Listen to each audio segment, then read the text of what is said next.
Hey guys, Luna here, and welcome back to our lives, beginnings, and always. Let's just get right into it, shall we? Early the next morning, you were poking at your food, eating slowly. Your sister Lily had run out earlier to go play, but you stayed put. Today, just like your moms had promised, Cove was coming over to hang out. Excited to see your new friend again, Luna? Maybe we can become friends. Okay. With that said, are you done with your breakfast?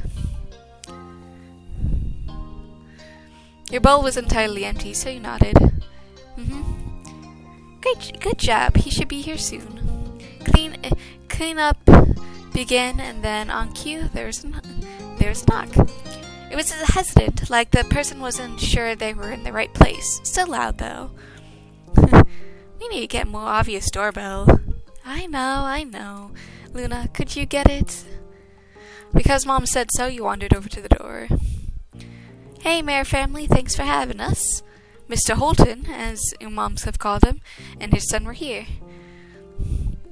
Cove looked different in the bright lighting of your living room, and when he wasn't crying. With his dad standing in front of him, Mom and Mommy were behind you, and Cove began looking at each other. You studied Cove apathetically. This was the parents' plan, not yours. Not seeming any more excited than you were, he just stared back. Do you want to go play in your room, Lena? Sure. Come on, it's upstairs. Okay. Take care. Let us know if you need anything, you two. Have fun, kids. See you. See you later, son. Play nice. You led him into your room, puffing out your chest a little at the sight of your treasures. There's a lot of stuffed animals, a cool bed, a window to look out. It's a great room. You hadn't had anyone to show it to in a while, but you're really proud of it. He leaned a little closer to one of your drawings on the wall. I like this. I drew that. Cool.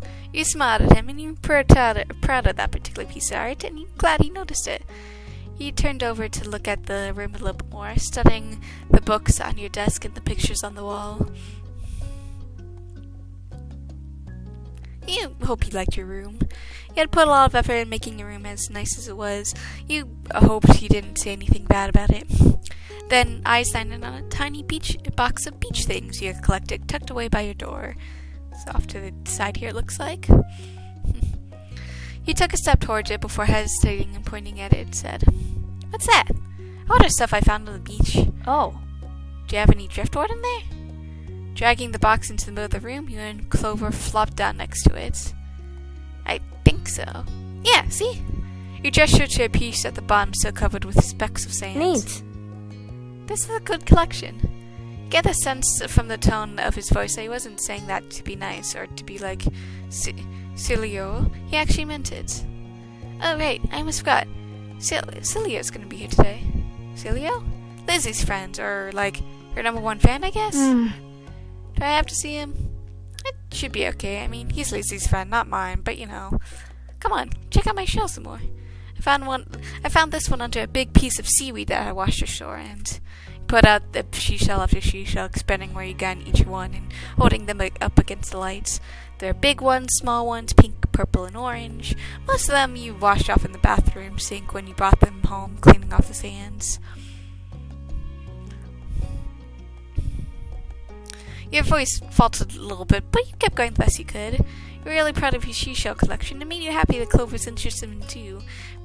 Apparently fascinated either by the stories or by the shells themselves, Cove listened with what looked like the full force of his attention. It was a new experience to be a center of such dedicated focus, even if it was only directed at the shells. "Kids, come down to the living room." You can't tell the idea was making him unhappy, but Mommy wasn't giving you much of a chance to hang out. Cove hadn't been like this meeting you. You guess this was because he thinks you found each other by accident, not that a parent made it happen. Mr. Holden might be right that telling Cove that his dad was a part of it would be a bad idea. Before you knew him, both of you had been escorted downstairs and paused in the living room, ready for Cilio's visit. The two of you sat side by side on the floor of your home entryway. I brought the box of shells. I want to keep looking at them.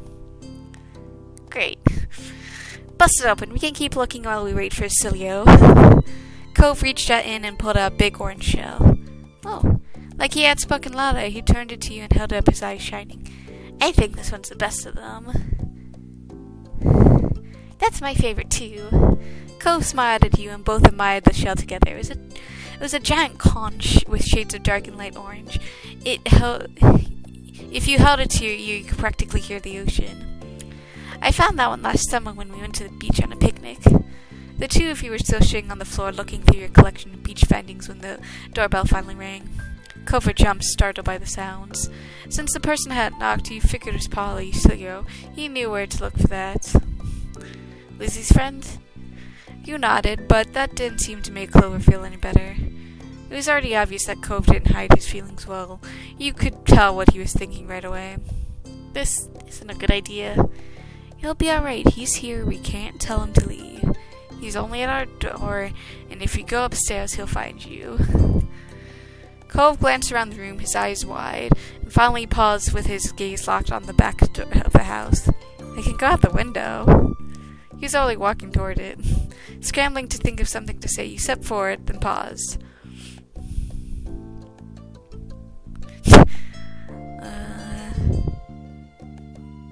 I'll come with you. Hurry, they'll see where we're going. He glanced back at you, then nodded. The two of you made your way to the window together. It wasn't much of a distance to clamber out, but by the time you landed gently in the bushes, you looked up to see that Clove was already taking off away from the house.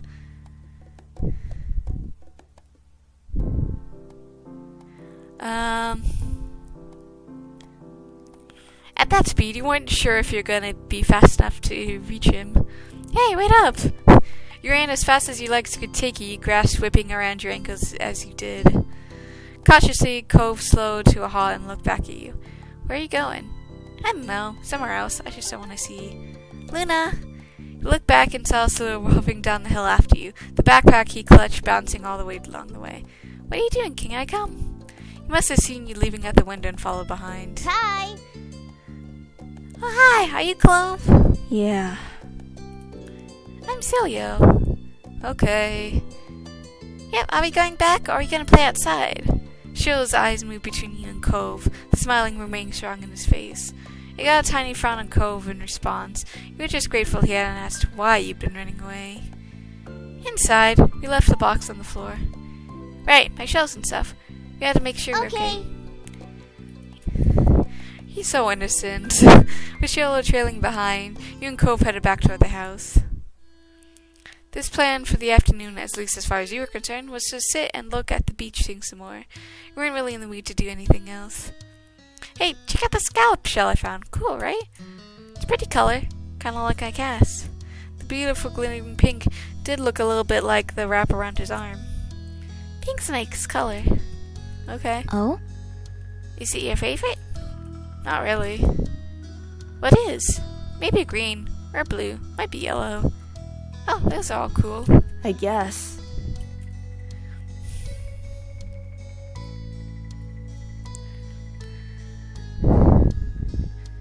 Not sure what to do with the suddenly awkward silence. You look back at your shells.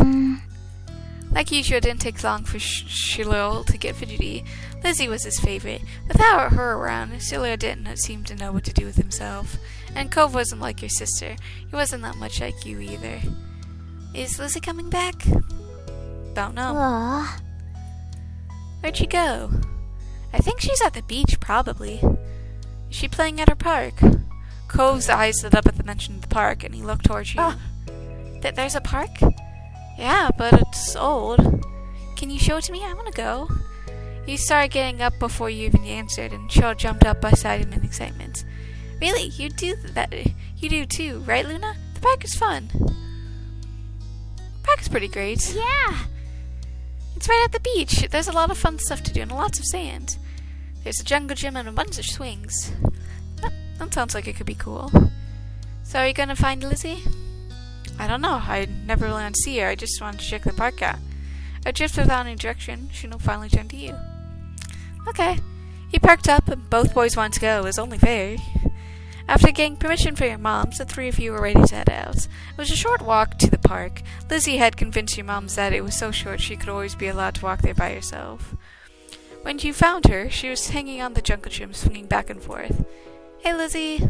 Her face lit up when she saw you, her big brown eyes going wide. Luna, Shilio. Hi. She dropped to the ground and landed with a soft thud in the sand. In a split second, Cilio had abandoned you two and scrambled over to stand by her.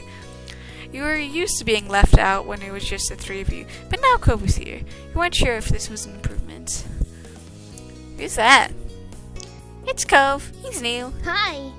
I remember. Hi, Cove. Welcome to my park. Nobody comes to play here, so this is where we get together. She gestures wildly with her arms as if to present the area to the newcomer. While Lizzie continues talking, you took the chance to kick off your shoes and wiggle your toes through the warm sand. Nice, huh? In this neighborhood, I'm the one who comes up with the ideas. You are? Uh-huh. Yeah, I am. Who else could handle this job? Lizzie's the oldest. By a lot. My mom said you're Luna's age. Yeah. That's so. I'm still the only one in this group who's with double digits. What about other kids? Other kids? There aren't any. We're the only kids here, and Chilo's just visiting from another place. Not even tourists really bring their kids here. This is the land of ancients. Be careful. Be careful that oldies don't try to steal your youth. Oh. For a second, it looked like you might cry again, but something in his eyes shifted and looked back to Lizzie. Kind of old people, like moms and dads or grandparents.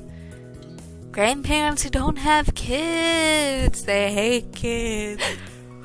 Why? We haven't done anything. Only some of them don't like kids.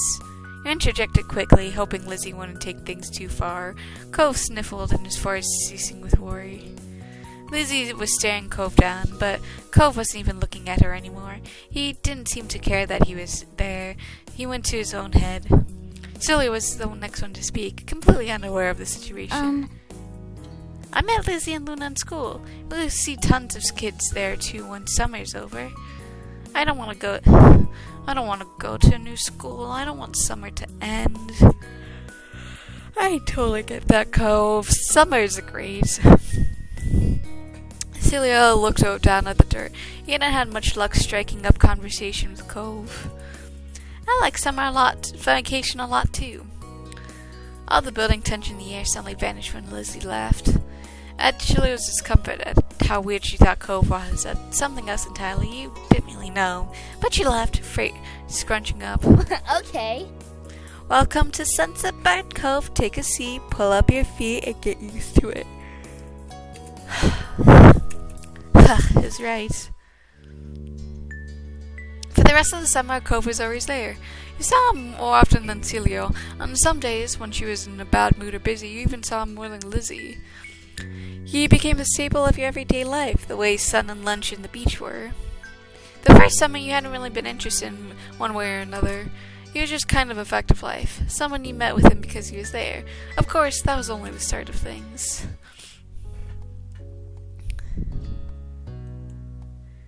Backpack. After a couple hours at the playground by yourself, it got firmly into the afternoon. You were on the swing set with your feet buried in sand when you spotted Lizzie in the distance.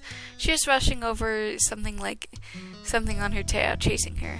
You knew she'd be coming, but was that she got too excited to get to the park? Instead of nabbing the swings beside yours, Lizzie stopped in front of you. She bent over, balancing on her hands balanced her hands on her knees and panted. Did you hear? You what? Lizzie bounced back up, her eyes blown wide. You only saw her this worked up when she found this new hiding place of Mom's sugar stash. It's about Cove. Cove? Lizzie really brought him up herself and never with this much urgency. What was this about? You listened confused as Lizzie explains. I just came out when I saw lots of people gathered around in the middle of the street. They were talking kind of quietly, so I don't think I was supposed to hear, but that just means it was important. So I snuck up and heard everything. She paused dramatically. Clearly she wanted you to say something. What did you hear? Seeing that she had your attention, Lizzie continued. Cove is missing. He left a piece of paper at Mr. Holden's to tell him he was going away, and he would be gone for a long time. No one's seen him since. Now that they're searching the whole neighborhood, the grown-ups even saying that if they don't find Cove soon, they'll call the police. The police?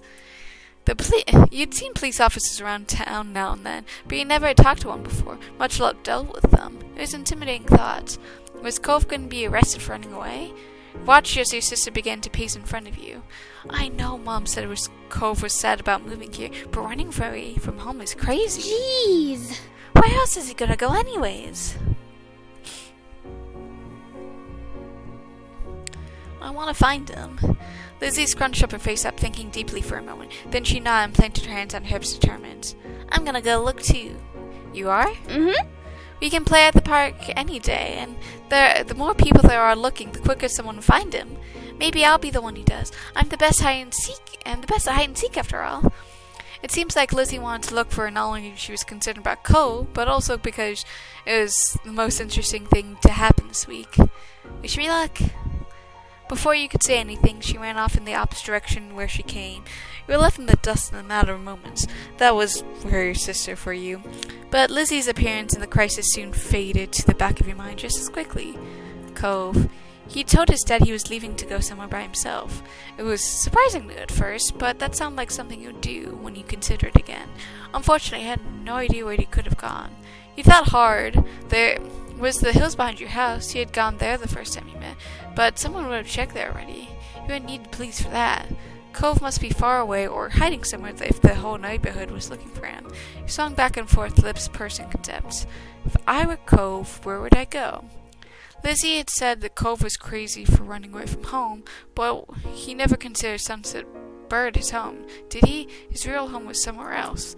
There was only one place that came to mind that might be important enough for Cove to go off like this. It was a good idea, except how was he going to get there? Could he take a bus? Was he going to walk the whole way? He didn't know what direction he needed to take. But wait, there was only one way he could go.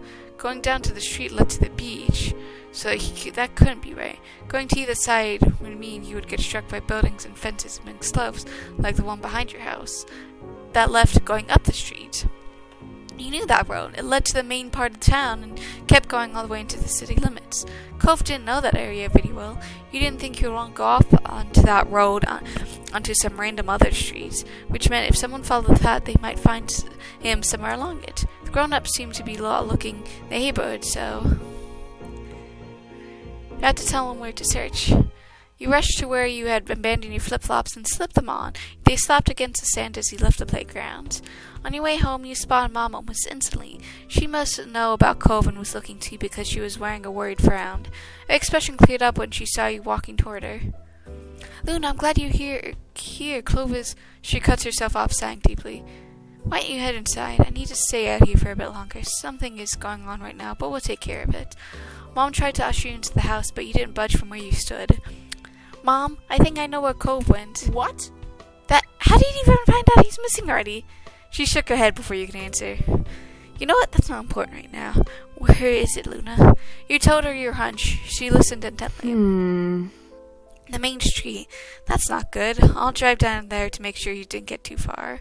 Mom muttered that to herself, more to herself than to you, but you heard her all the same. Can I come with you? Mom turned back to you and shook her head. I'm really sorry. I'm sure you're worried about Cove, and that's good, but I need you to wait at home with Mommy. If you find him, I'll bring him straight here, okay?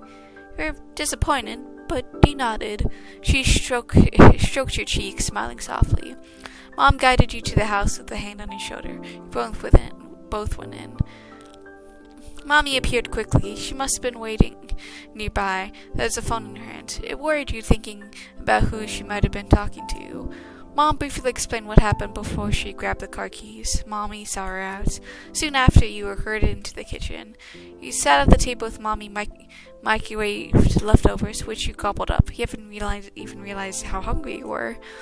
The two of you settled down into the living room. After that, Mommy put on a cartoon on the TV for you to watch while you waited. You snuggled up against her side as you watched the show, warm and safe. Your mind was still on Cove. Would Mom even find him out on town, or was he actually somewhere else? You didn't have to wait long to find out. Halfway through the episode, you heard the front door unlock, then swung open with a shout. Here, I got him, Lanny. Come on in, Cove. You didn't stir from the couch at first, not sure what to do, but Mommy got up, so you followed her. Mom was putting the car keys away. Cove stood nearby with his head bowed. You squinted to get a better look at him. Cove looked exhausted. His eyes were rimmed red, nearly matching his glasses, and there was a dry tear track stuck on his cheeks, and the backpack slung over one of his shoulders. He really had planned on running away. Thank goodness you found him. Yes, he was way down Main Street, just like Luna said. Cove shuffled his feet at that, but remained silent. You could tell that he felt out of place. You weren't the only one who notices discomfort. Okay. You must be tired, Cove. You can sit down wherever you like. Mommy smiled warmly and motioned him to the living room. Cove looked up at her, then lumbered over. You walked close behind him, frowning. Cove was already pretty quiet, but this was a different kind of quiet. The living room wasn't far or separated by a wall, so you heard your mom's talking softly. He wanted to go to see his mother. Poor thing. Well, that explains it at least, since I'm not sure it excuses it. It was so dangerous to go off into town like that. He's having a hard time right now. You can't expect a child to handle it maturely. Phew, it can't be helped. But that's enough of that. We should tell Cliff and the others that he's here. We should tell Cliff and the others that he's here before the panic gets out of hand. There could be riots. Is that alright? I'll call. Then I'll go to the front to tell everyone he's still out there. I'll keep an eye on the kids. Make sure they don't take any more trips today. Got it, hon. Cove just sat there on the couch, setting his backpack down beside him. He stared at his hands. This is so weird. What is? Everyone was looking for me. They all know I tried to leave. I kind of want to run away and to not come back this time, so I don't have to see them again. Please never run away again.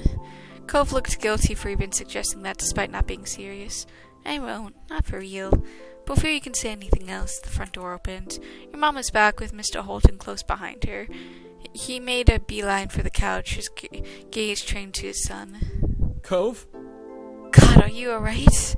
Strands of his hair had fallen out of his ponytail. His eyes were darkened like he'd been crying too. Cove stared up at his dad, his own eyes wide behind the frames of his glasses. He really hadn't expected it to be such a big deal. I'm okay. That's good.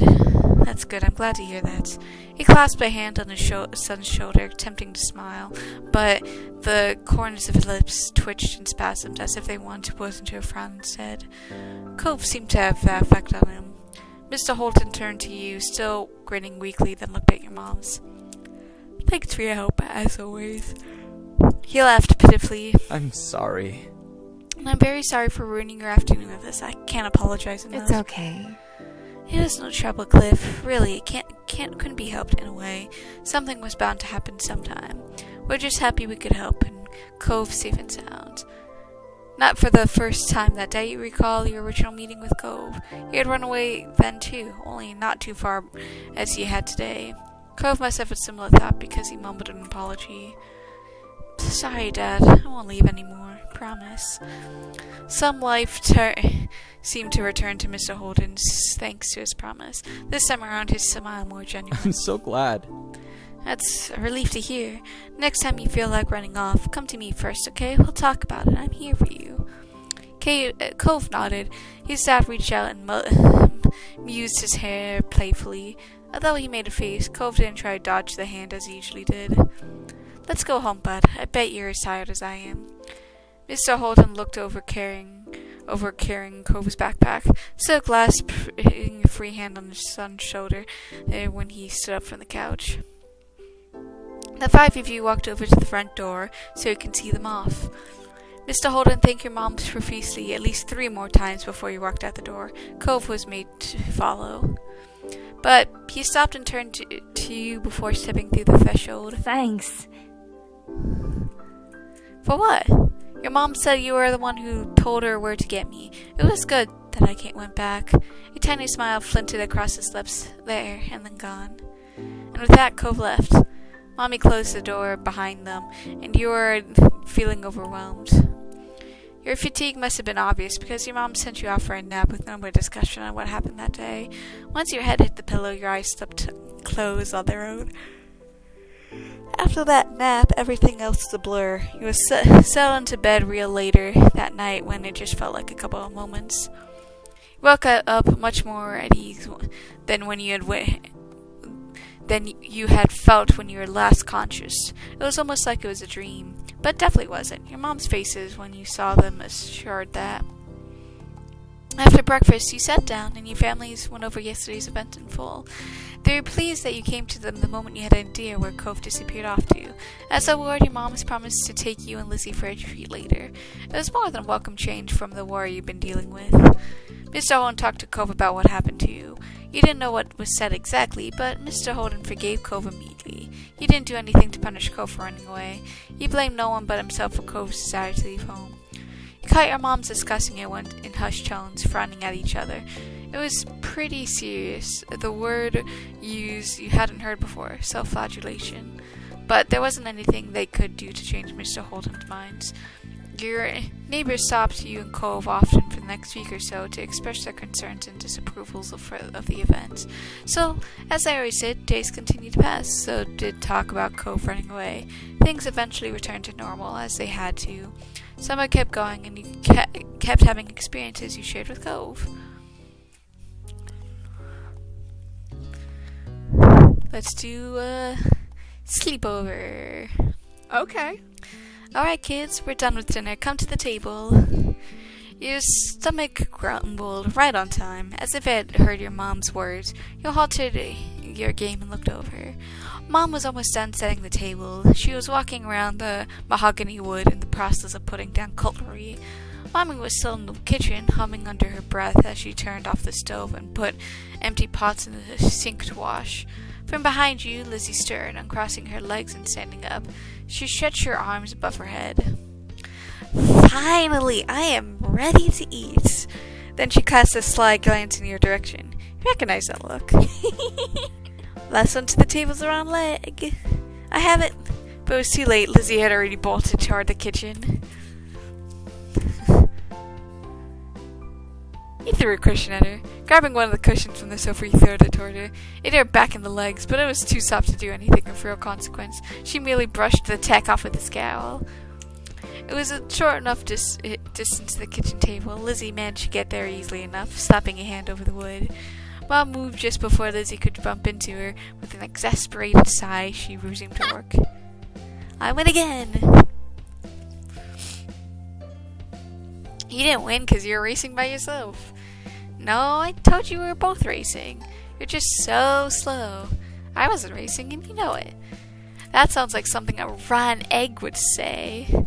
Lizzie grinned in her hands on her hips and then looked over at your shoulder. Cove, you can be the tiebreaker. Was that a real race that I totally won? You blinked. You almost forgot about him. The fact that Cove preferred to keep to himself didn't help matters either.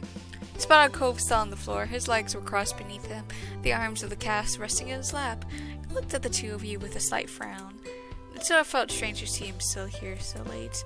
Tonight, Cove had come over to ask for a sleepover. Your mom's and his dad planned it a few days ago.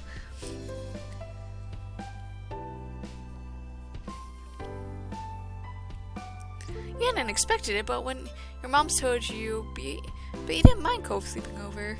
It was just for one night. Even if it's not really a friend, he isn't the worst person in the world. Cove pursed his lips at Lizzie's question, but he didn't respond. Maybe he was planning on ignoring her. Not that Lizzie would make it easy. Come on! Well, did I win or what? Cove didn't respond. He turned away, refusing to weigh in. Lizzie glowered, but had no effects. She crossed her arms and turned back to you. There you go, I won. You didn't say anything. So that means it should be up for the Otis instead. You're still the rotten egg. That's enough. Nobody here is a loser or a rotten egg. You're each farmed fresh, which is a sentence I never thought I would say. Alright. Now listen to Mom and come sit at the table for dinner, all three of you. You and Lizzie obeyed and sitting across from each other at the edge of the table. Lizzie blew a raspberry at you when Mom turned her back. Your parents brought the last of the food. Then they took the seats further down the table instead of sitting right next to you and Lizzie. Only Cove was left out. Oop.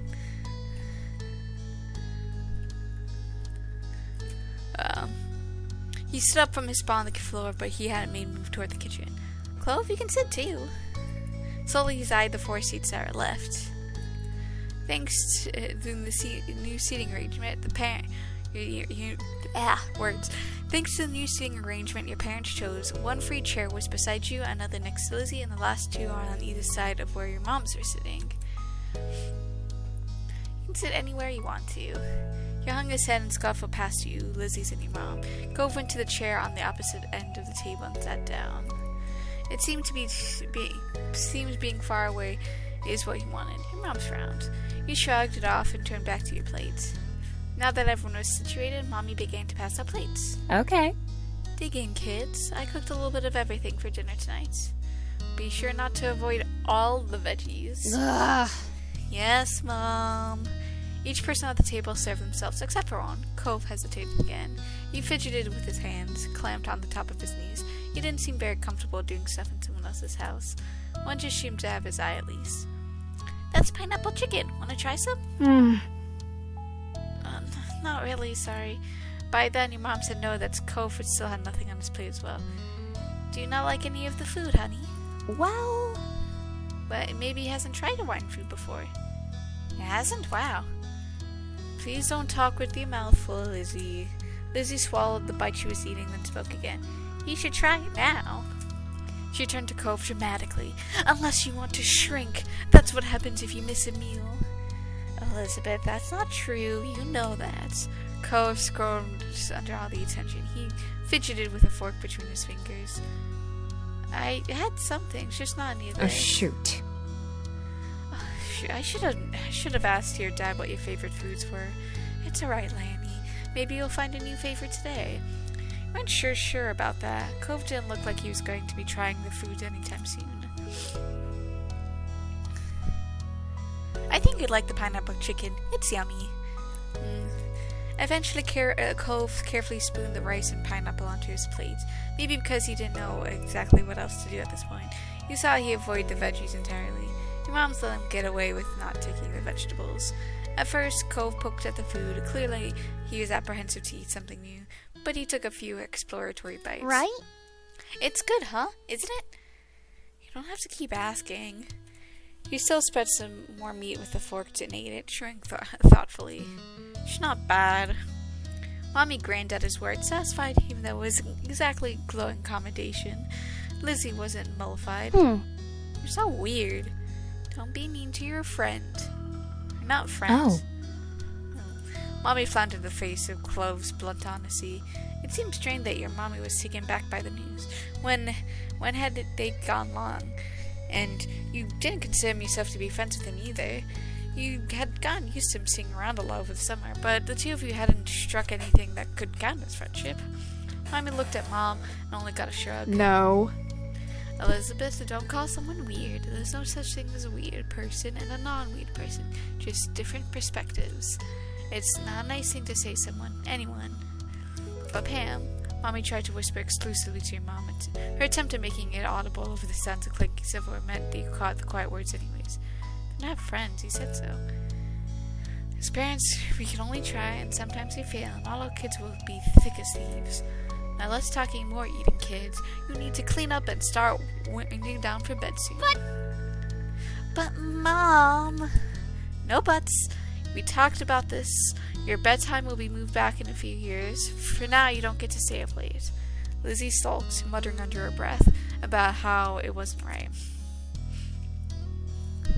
You laughed at your mom's phrasing. Couldn't contain your snores. Something the matter, Luna? Mom said no buts.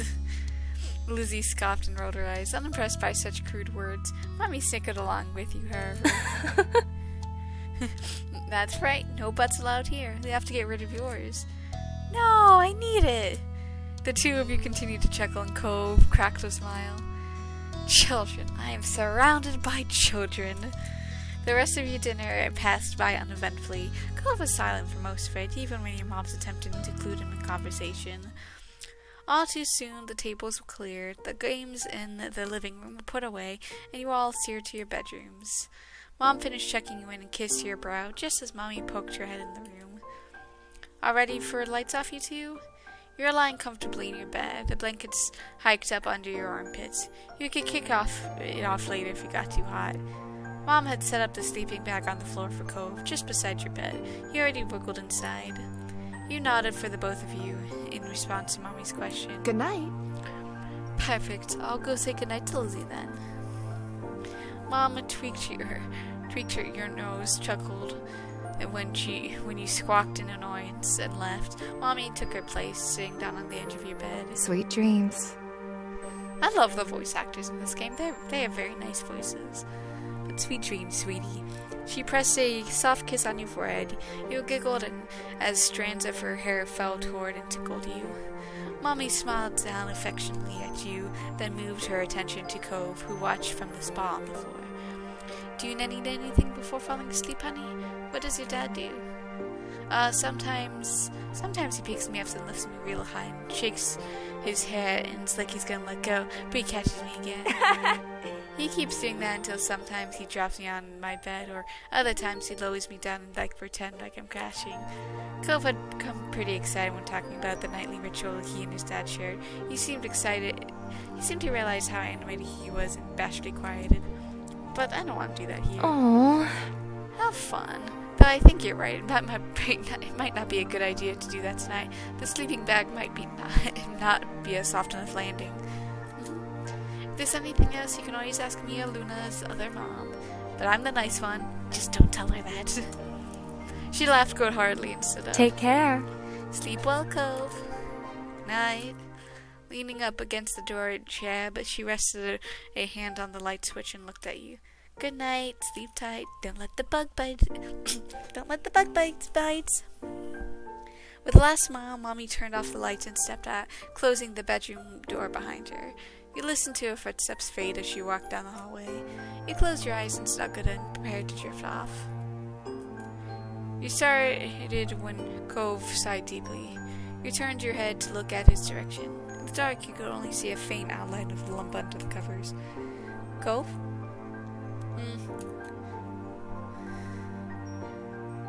What's wrong? I can't sleep. Why not? You shifted, or at least you bet you did. You couldn't see anything since your eyes were so adjusted into the dark, but you heard her sleeping bag rustle. I want to be in my bed. Oh. Cove sat up. Your eyes had gotten used to the low light level, so you could see him better. You got up out of the sleeping bag, wobbled towards your side table, and pulled open the top drawer. What is it? Get in my glasses. He sat up too, watching as he reached inside. He paused a second, then pulled his hand out. Instead of glasses, though, he was holding a book. Cove turned it around in his hands, trying to figure out the proper orientation for it. You knew, even without reading the title, which one it was. That was the one that your mom's would read to you. It was special. I thought you were looking for your glasses. I was. Then I found this. It looks cool. The compliment he afforded your special book had gotten you grinning, your confusion forgotten. It is really cool. Oh? Yeah, what's it about? It's a story about a squire who wants to become a knight, and there's magic. Does it have mermaids? No, but...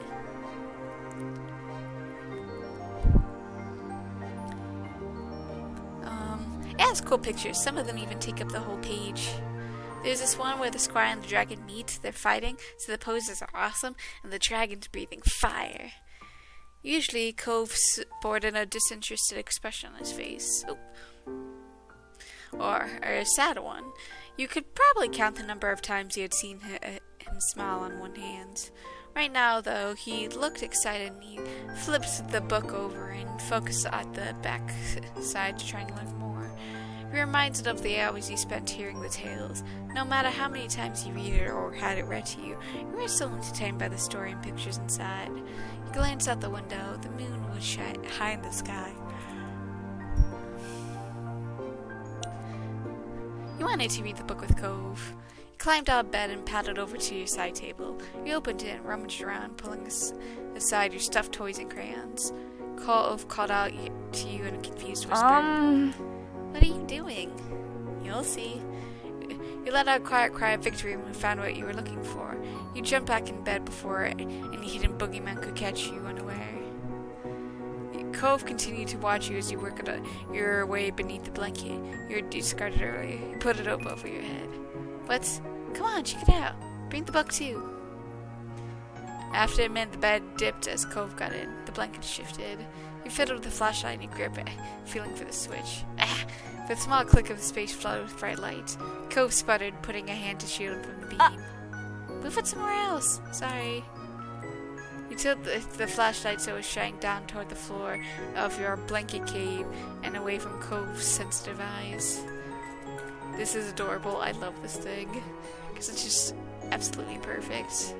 Love the little blink-a-blinks. Is that better? Yeah. Now we can read it. My mom's home now. I do this all the time. When Mom or Mommy check on me, I have to hide everything under the blanket, but I haven't been caught before. Do you want to try?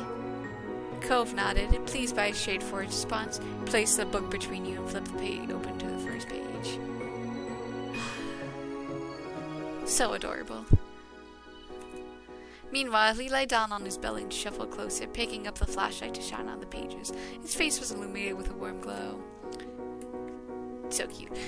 You mirrored his position, leaning in so you could see the book better. Your forehead's in the brush until you shuffled back a comfortable distance.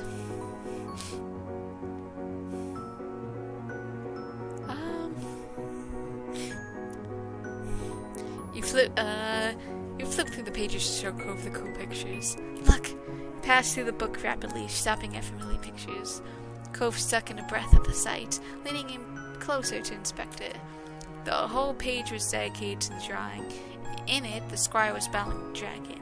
It was before the two of them would realize that they have a lot in common and should be friends.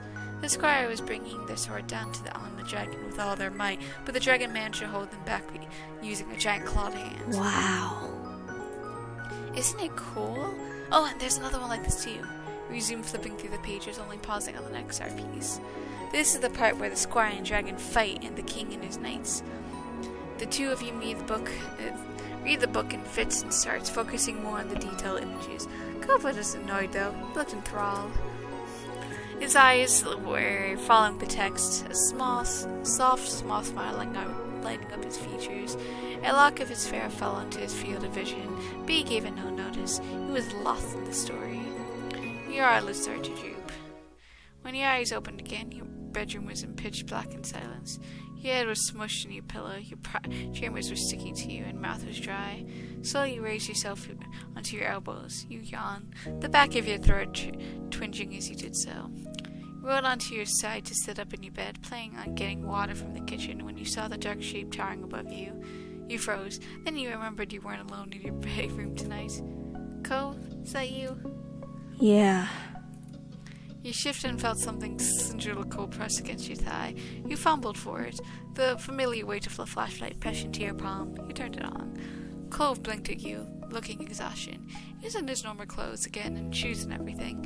His pajama pants were left on the floor, abandoned. His sleeping bag was in a similar seat. What is it? Can't sleep. Kept waking up. Did you have a bad dream? He shook his head from side to side. No, just can't sleep. It's weird here. You frowned. You upped your mom's redecorated for me a few months back. I like my room. It's weird to me. I want to sleep in my bed. I'm gonna go. What? That shook you off the last of your doziness. He was going to walk outside back to his own house. This time of night, all by himself. He noted your shocked expression and looked at you with resolve. My dad will let me in. I've gone outside late before night. I have to go. I'll come with you. I can do it by myself. His tone was firm, leaving no room for arguments. Not that there was any time anyways. He began making his way to the bedroom door before you could even open your mouth in response. Clearly he was in a hurry to get out of here. Couldn't really blame him. He was late. He must want to go to sleep already. Good night. Night.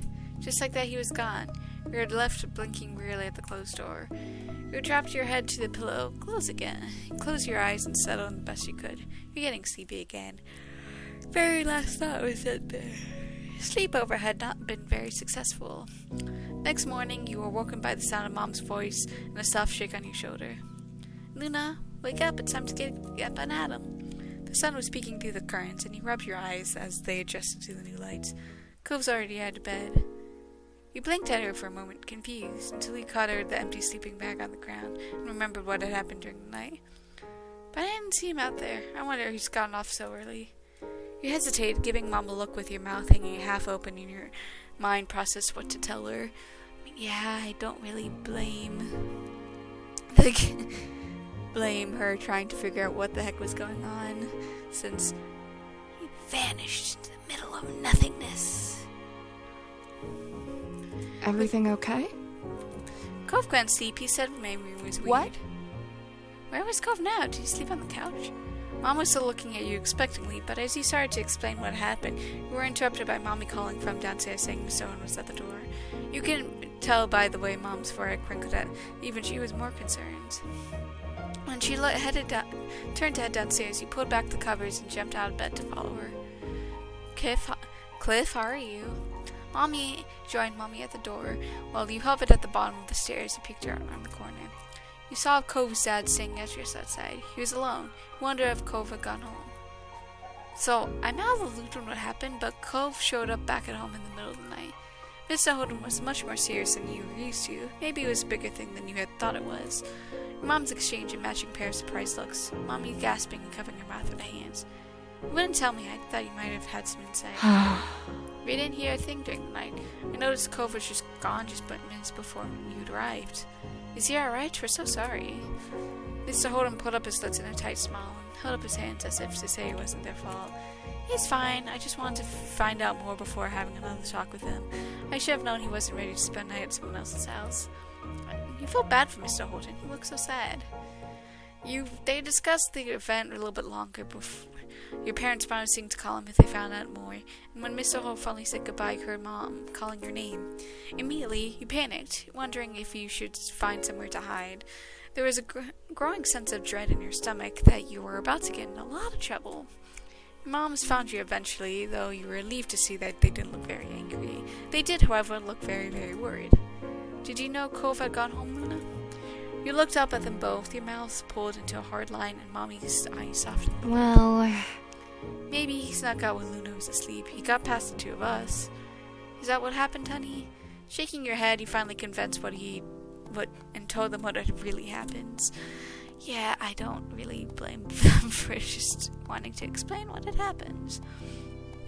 You didn't want Cove to get in trouble, but you didn't want to lie to your parents either, not when they had been so worried about him. Your parents listened to you in full before they explained how dangerous it has been for Cove to wander at night on his own.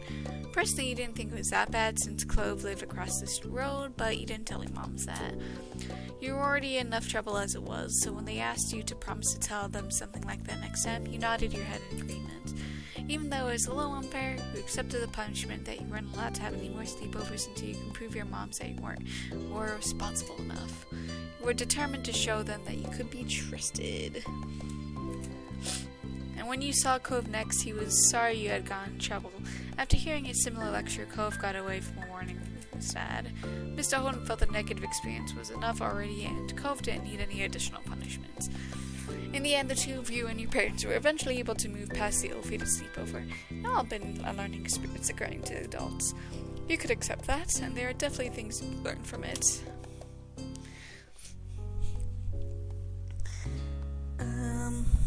Let's do the barbecue. But I am actually going to save it here. With that, I hope you guys have a good day, night, week, month of your lives. And may the stars forever guide your path wherever they might lead you into the future. And see you next time, everybody.